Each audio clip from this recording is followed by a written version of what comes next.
NASCAR at the All-Star race at Texas did not come without its controversy. At the end of the race, one of the new All-Star format rules was in spotlight.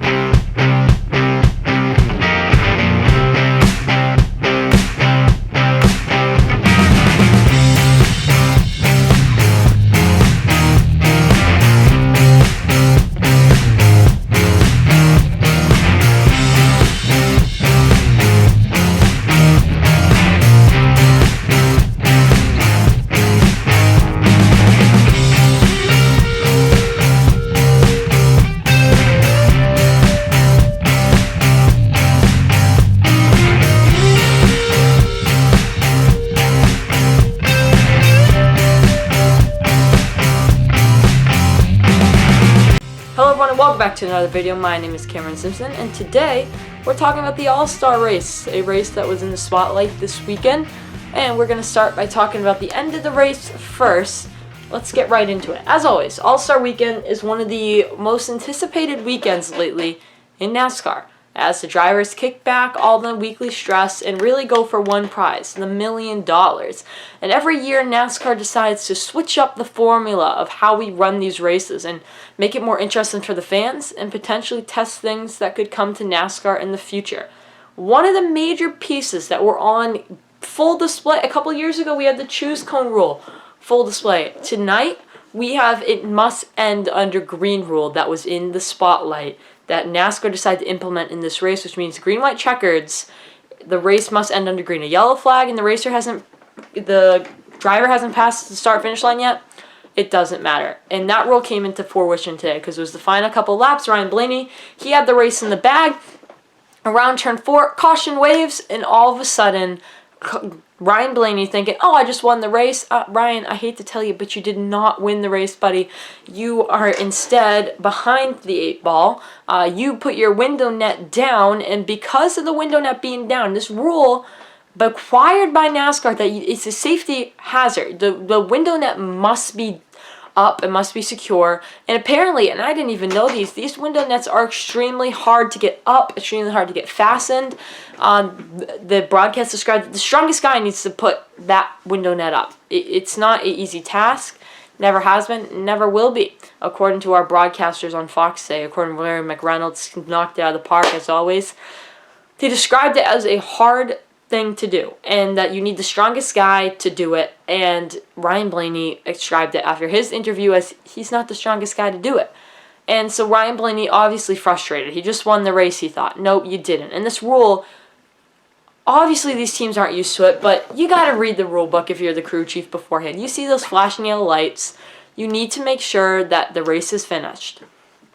You need to read up on this. Blaney, you need to read up on this. You know you're going around in a victory lap, you see the caution lights waving, you should have read the rule book. And that's all I have to say about that. You know that All-Star Weekend changes. You've been at this for a while.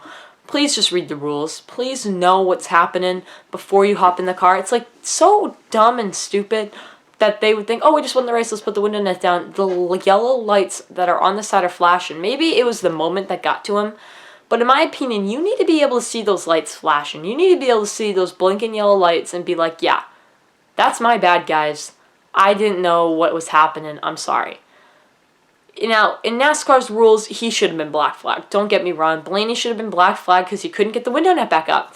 NASCAR let it slide. They let this rule, because this is a new rule, they let him kind of go with the window net tightened up. And Denny Hamlin called out NASCAR for that. Hey, that's a rule, and a rule's a rule. Yeah, he messed up. Yeah, he had one of the better cars of the night. Whatever. That stinks. You messed up. That's a mistake. Black flag him. It's a safety hazard. I mean, if something were to happen, he were to get hit on the car and that window net fails, NASCAR's got a major lawsuit on their hands. And they didn't think like that, obviously. But, it's a safety thing. And I think NASCAR, I'm surprised they did what they did. I'm not even going to lie to you guys. I'm surprised NASCAR let Ryan Blaney slide with the car that he had late in that race with the window net off. I was almost 100% positive, oh yeah, Blaney's done. They're parking him. Nope, he was not parked. He was indeed allowed to continue, and he ended up winning that race. If I was the 11 car, obviously I would be mad. And like Blaney said, I just took advantage of what NASCAR gave me. You know what? I felt like, obviously I know what the rule is. So, with all that said, where does this fall into, NASCAR mistake? Did NASCAR need to really throw that caution when it's 100 feet till the end of the race? No, NASCAR jumped on the button to have that rule put into full perspective. NASCAR never had to hit the caution button. NASCAR never needed to make it a big deal. They just didn't have to do that. So in my opinion, that's on NASCAR. NASCAR caused this issue, and no offense to NASCAR, obviously they know what they need to do better next time, but they had this rule and they kind of wanted to put it in the mainstream. So that's kind of where I thought NASCAR was and where they went wrong on this one. And let's take a look at the finishing results. It was Ryan Blaney who won the $1 million in the All-Star race. Congratulations to Blaney taking home the $1 million. It was a great finish for him. It was a great race car, and unlike a lot of drivers that had a tough day out there, Blaney was able to succeed. So great work for Ryan Blaney. In second place today is $1 million. It doesn't matter, obviously, but you always want to be there, and you could hear the frustration out of Denny Hamlin, who finished in second place today. The rookie, Austin Cindric, finished in third today. Logano brought home a top 5 in fourth. Daniel Suarez got in through the open. He finishes fifth. Alex Bowman in sixth place today. AJ Allmendinger finished seventh in today's race. He was qualified in this race from his win last year. Chris Buescher finishes 8th. Brad Keselowski in 9th. Christopher Bell in 10th. William Byron in 11th. Eric Almirola in 12th. Kurt Busch in 13th. Martin Truex Jr. in 14th. William Byron in 15th. Those are your finishing results. Let's quickly talk about the race and overall and what we can take out of this race. Obviously, it's not a points-paying race. Obviously, nothing changes.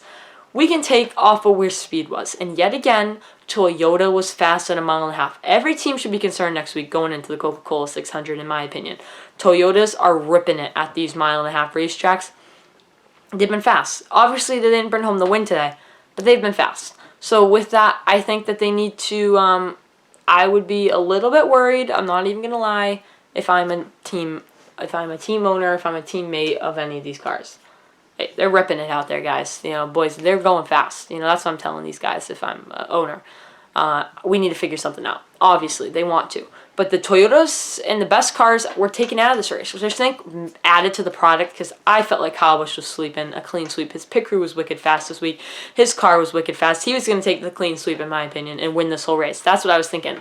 But since so many of the good drivers were taken out, we never really got to see that whole 4-stage thing come to fruition, where if you won the 4th stage in the pit crew competition, how that all works. We only got to see that with Joey Logano, which I think was kind of disappointing. Since the best cars were taken out of the race, we were kind of left disappointed, I think. I was left disappointed, obviously, as a Kyle Busch fan, but even Larson was taken out of the race. Elliott was taken out of the race. And that whole incident where Kyle Busch was taken out of the race, I'm sorry, Ross Chastain fans, but I was furious because your driver, Ross Chastain, he made a dumb mistake. You got to move up. You can't assume in the sport you need to move up. Kyle was just moving to the apron like he's supposed to do. Get out of the way. You had all the time in the world to make that decision to go up. Instead, you just make a dumb move. And that's just as simple as that. It's a dumb move that caused Kyle Busch's day. It's a dumb move that caused everybody else's day. And that's just simply what it is. A dumb move could have been avoided, but you couldn't do it. And that's just my opinion on that whole incident. It was dumb on his part, and Kyle blew a tire. He probably still would have won the race because he had the fastest car. But since Kyle did work out, I think it did help the product on the track. But it was a violent crash. Good thing both guys are all okay. Let's talk about the All-Star product. Obviously, the product was lackluster. It was super hard to pass out there. You need to be able to pass. If you're not able to pass, it's just an L. You got to be able to pass out on the racetrack. There was no passing. You couldn't pass to save your life out there today, so it was tough. With the good drivers getting knocked out, it also knocked it down a little bit for me. And in that case, when it comes down to it, it's the All-Star race. It's at Texas. Texas is one of the worst tracks on the circuit. I thought Next Gen might make it better, but you just can't pass.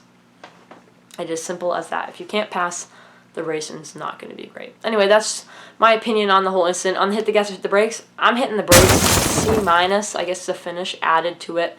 Some of the drivers getting knocked out added to my frustration, but that's just me. Anyway, tell me what you guys think down in the comments down below. That's it for me. Hopefully you have a great day, everybody. I'll probably see you sometime later in the week. I'll make up my mind sometime on when I'm going to post again.